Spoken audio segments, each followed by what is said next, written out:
ओम श्री सांब शिवाय नमः। ओम श्री गणेशाय नमः। श्री शिव महापुराण में रुद्र संहिता सती खंड का 13वां अध्याय प्रारंभ करते हैं।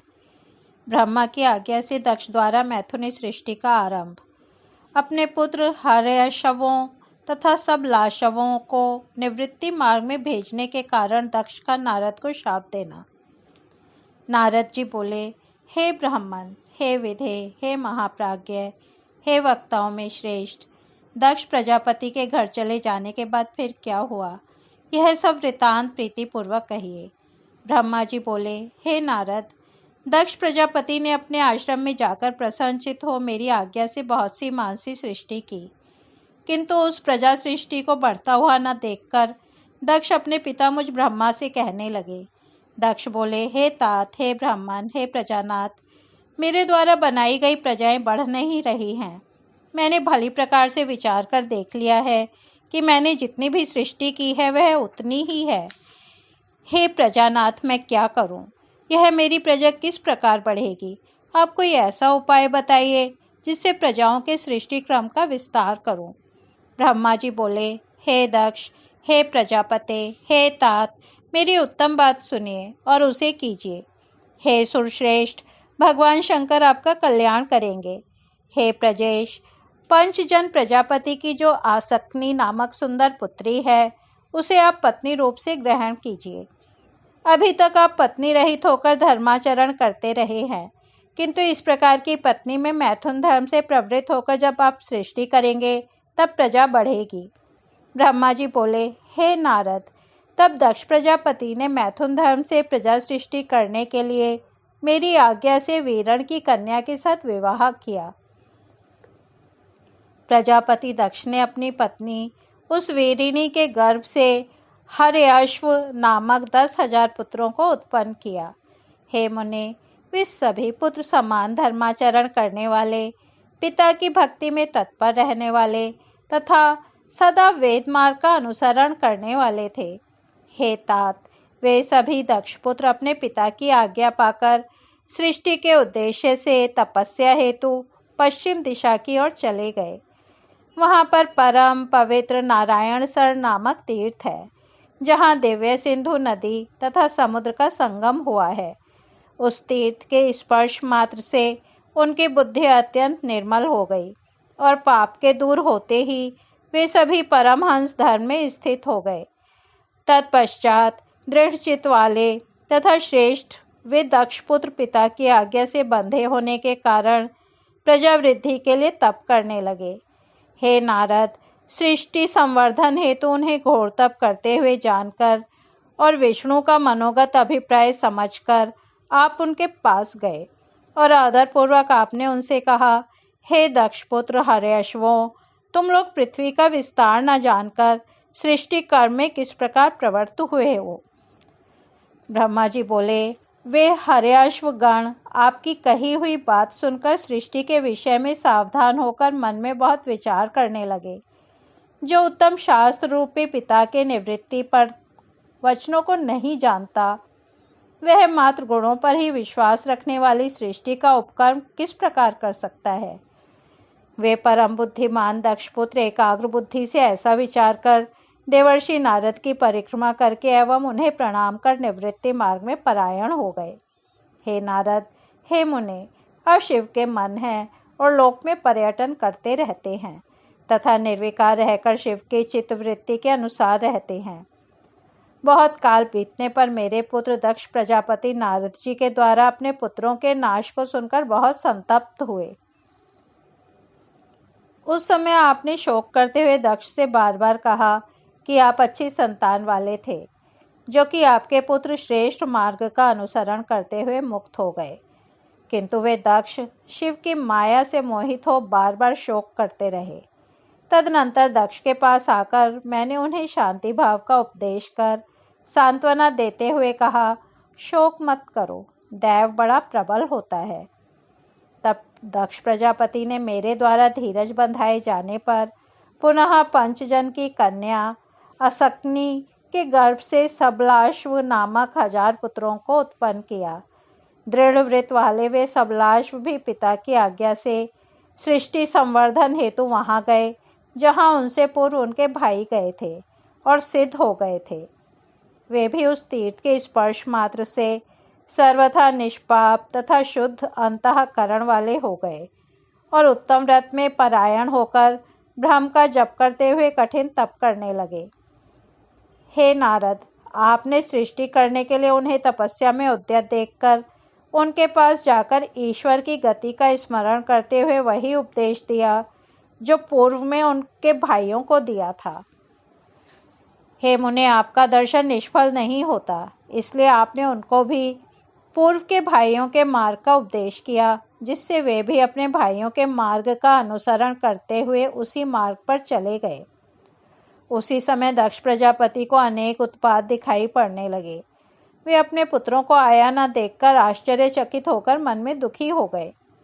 उन्होंने आपके द्वारा प्रथम पुत्रों के नाश के समान ही इन पुत्रों के भी नाश का जब समाचार सुना तो वे आश्चर्य में भरकर पुत्र शोक से मूर्छित हो अत्यंत संतप्त हो उठे। वे दक्ष आप पर कुपित हो गए और कहने लगे कि यह नारद दुष्ट है।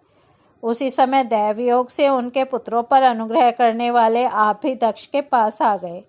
उस समय वे प्रजापति दक्ष क्रोध में भरकर अपने ओठों को फड़फड़ाते हुए आपके पास आए और आपको धिक्कारते हुए निंदापूर्वक कहने लगे। दक्ष बोले, हे अधमों में श्रेष्ठ, तुमने साधु का रूप धारण कर मेरे सत्पुत्रों को यह कैसा उपदेश किया? तुमने मेरे इन पुत्रों को इस प्रकार भिक्षु मार्ग का उपदेश क्यों किया, जो उनके लिए कल्याणकारी नहीं था? तुम्हारे जैसे निर्दयी शठ ने देव, ऋषि तथा पितृ ऋण से मुक्त हुए बिना ही मेरे पुत्रों को ऐसा उपदेश कर उनके श्लोक तथा परलोक के कल्याण को नष्ट कर दिया। क्योंकि जो बिना तीनों ऋणों से मुक्त हुए ही माता पिता को छोड़कर मोक्ष की इच्छा करता हुआ निवृत्ति मार्ग का अनुसरण करता है, वह नरकगामी होता है। तुम निर्दयी, अत्यंत निर्लज हो, बालकों को बहकाने वाले तथा यश को नष्ट करने वाले हो। हे मूर्ख, तुम हरि के पार्षदों के बीच में व्यर्थ ही विचरण करते हो। हे अधमाधम, तुमने बार बार मेरा अहित किया है, इसलिए लोक में भ्रमण करते हुए तुम्हारा पैर स्थिर न रहे। इस प्रकार शिवजी की माया से मोहित हुए दक्ष ने ईश्वर की इच्छा को नहीं समझा और सज्जनों के मान्य आपको शोक संताप्त होकर शाप दे दिया। और हे मुने, निर्मल बुद्धि वाले आपने भी दक्ष प्रजापति के इस शाप को ग्रहण कर लिया। हे ब्रह्म साधो, ऐसा साधु स्वयं इस प्रकार के अपकार को सहन कर लेता है।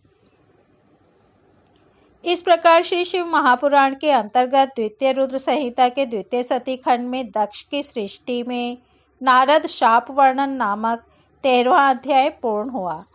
अब हम 14वां अध्याय प्रारंभ करते हैं।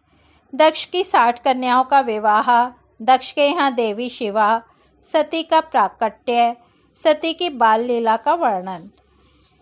ब्रह्मा जी बोले, हे देव मुने, इसी समय में लोकपिता महाब्रह्मा भी इस चरित्र को जानकर प्रीतिपूर्वक शीघ्रता से वहां पहुंचा। मैंने पूर्व की भांति दक्ष प्रजापति को धैर्य धारण कराया, जिससे वे प्रसन्न हो आपसे पूर्ववत स्नेह करने लगे। हे मुनिवर्य, मैं देवताओं के प्रिय अपने पुत्र आपको प्रेम पूर्वक बहुत धीरज देकर अपने साथ लेकर आश्रम को लौट आया। तदनंतर दक्ष प्रजापति ने मेरी आज्ञा से अपनी स्त्री में 60 सौभाग्यवती कन्याओं को उत्पन्न किया। दक्ष ने आलस्य रहित होकर उन कन्याओं का विवाह धर्मादिकों के साथ जिस प्रकार किया, उसे प्रीतिपूर्वक सुनिए। हे मुनीश्वर, उसको मैं कह रहा हूँ। हे मुने, दक्ष ने 10 कन्याएं धर्म को, 13 कश्यप मुनि को और 27 कन्याएं चंद्रमा को विधिपूर्वक दी। 2-2 कन्याएं अंगिरा तथा कृशाश्व को और अन्य कन्याएं ताक्षर्य को दी, जिनकी प्रसूति परंपरा से यह समस्त जगत व्याप्त है। विस्तार के भय से मैं उनका वर्णन नहीं कर रहा हूँ। कुछ लोग शिवा को इन कन्याओं से ज्येष्ठ कहते हैं, कोई मध्यम कहते हैं और कोई सबसे छोटी मानते हैं, किंतु कल्प भेद से ये तीनों ही सही हैं। कन्या की उत्पत्ति के अनंतर पत्नी सहित दक्ष प्रजापति ने अत्यंत प्रेम से अपने मन में जगदम्बा का ध्यान किया। उन्होंने गदगद स्वर से प्रेम पूर्वक विनय युक्त होकर हाथ जोड़कर बार बार नमस्कार करके उनकी स्तुति की। तब वे देवी संतुष्ट होकर मन में विचार करने लगीं कि मुझे अपनी प्रतिज्ञा को पूर्ण करने के लिए वीरिणी में अवतार लेना चाहिए। इसके बाद उन जगदम्बा ने दक्ष के मन में निवास किया। हे मुनि सत्तम, उस समय वे अत्यंत शोभित होने लगे। उन्होंने उत्तम शुभ मुहूर्त में अपनी स्त्री में प्रसन्नतापूर्वक गर्भाधान किया। तब वे दयामयी शिवा दक्ष पत्नी के हृदय में निवास करने लगी और दक्ष की स्त्री में गर्भ के समस्त लक्षण प्रकट होने लगे। हे तात, गर्भ में शिवा के निवास के प्रभाव से वे दक्ष पत्नी वीरिणी महामंगल स्वरूपा और पहले की अपेक्षा अधिक प्रसन्नचित हो गईं। उस समय दक्ष ने अपने कुल के संप्रदाय के अनुसार, वेद के अनुसार तथा अपने सम्मान के अनुरूप प्रसन्नतापूर्वक पुंसवनादि सभी संस्कार किए। उन पुंसवनादि कर्मों में महान उत्सव हुआ। दक्ष प्रजापति ने ब्राह्मणों को उस समय यथेष्ट धन प्रदान किया। उस समय विष्णु आदि सभी देवगण देवी को वीरिणी के गर्भ में आई हुई जानकर प्रसन्न हो गए और वहां आकर उन सब ने लोक का उपकार करने वाली उन जगदम्बा को बार बार प्रणाम करके उनकी स्तुति की। इसके बाद प्रसन्नचित होकर वीरिणी तथा दक्ष प्रजापति की बहुत ही प्रशंसा कर वे अपने अपने घर चले गए। हे नारद, हे मुने, इस प्रकार 9 मास पूर्ण हो जाने पर समस्त लौकिक क्रिया कर लेने के बाद जब 10वां मास पूर्ण हो गया तब वे शिवा, चंद्र, ग्रह, तारा आदि के अनुकूल होने पर सुखद मुहूर्त में शीघ्र ही माता के सामने प्रकट हो गई। उनके उत्पन्न होते ही प्रजापति दक्ष बड़े प्रसन्न हुए तथा उनके प्रकाष्ठ तेज को देखकर उन्होंने उन्हें वही शिवा देवी समझा। हे मुनीश्वर, उन देवी के उत्पन्न होते ही उस समय आकाश से पुष्प वृष्टि होने लगी। मेघों ने जल की वर्षा आरंभ कर दी और सभी दिशाएं शांत हो गईं। देवता आकाश में स्थित होकर उत्तम बाजे बजाने लगे और शांत अग्नियां प्रज्वलित हो उठीं। इस प्रकार सभी दिशाओं में मंगल ही मंगल हो गया। वीरिणी में उत्पन्न हुई उन जगदम्बा को देखकर दक्ष भक्तिपूर्वक हाथ जोड़कर उन्हें नमस्कार करके स्तुति करने लगे। दक्ष बोले, हे महेशानी, हे सनातनी, हे जगदम्बे, आपको नमस्कार है। हे सत्य स्वरूपिणी, हे महादेवी, मेरे ऊपर दया करें। वेद के ज्ञाता जिन्हें शिवा, शांता, महामाया, योग निद्रा तथा जगन्मयी कहते हैं, उन आप हितकारिणी देवी को मैं नमस्कार करता हूँ। जिन्होंने पूर्व काल में ब्रह्मा जी को उत्पन्न कर इस जगत की सृष्टि के कार्य में नियुक्त किया है, उन परमा जगन माता आप महेश्वरी को मैं नमस्कार करता हूँ। जिन्होंने सदा संसार के पालन के लिए विष्णु को नियुक्त किया है, उन परमा जगन माता आप महेश्वरी को मैं नमस्कार करता हूँ। जिन्होंने संसार के विनाश के लिए रुद्र को नियुक्त किया है, उन परमा जगन माता आप महेश्वरी को मैं नमस्कार करता हूँ। सत्व रज तम रूपों वाली, सर्वदा समस्त कार्यों को साधने वाली तथा तीनों देवताओं को उत्पन्न करने वाली उन आप शिवा देवी को मैं नमस्कार करता हूँ। हे देवी, जो आपको विद्या अविद्या इन दोनों रूपों से स्मरण करता है, उसके हाथ में भोग तथा मोक्ष दोनों ही स्थित हो जाते हैं। हे देवी, जो परम पावनी शिवा स्वरूपा आपका प्रत्यक्ष दर्शन करता है, उसे विद्या तथा अविद्या को प्रकाशित करने वाली मुक्ति अपने आप ही मिल जाती है। हे जगदम्बे, जो अंबिका, जगन्मयी एवं दुर्गा इन नामों से आप भवानी का स्तवन करते हैं, उनके सभी मनोरथ पूर्ण हो जाते हैं। ब्रह्मा बोले, जब इस प्रकार जगन माता शिवा की स्तुति दक्ष प्रजापति ने की, तब वे दक्ष से इस प्रकार से कहने लगीं, जिससे कि माता वीरिणी ना सुन सके। नाना प्रकार के रूपों को धारण करने वाली उन परमेश्वरी शिवा ने सबको मोहित करके इस प्रकार सत्य कहा कि उसे केवल दक्ष ही सुन सके, अन्य कोई नहीं। देवी बोली, हे प्रजापते, आपने मुझे पुत्री रूप से प्राप्त करने हेतु पहले मेरी आराधना की थी। वह आपका अभीष्ट पूरा हुआ।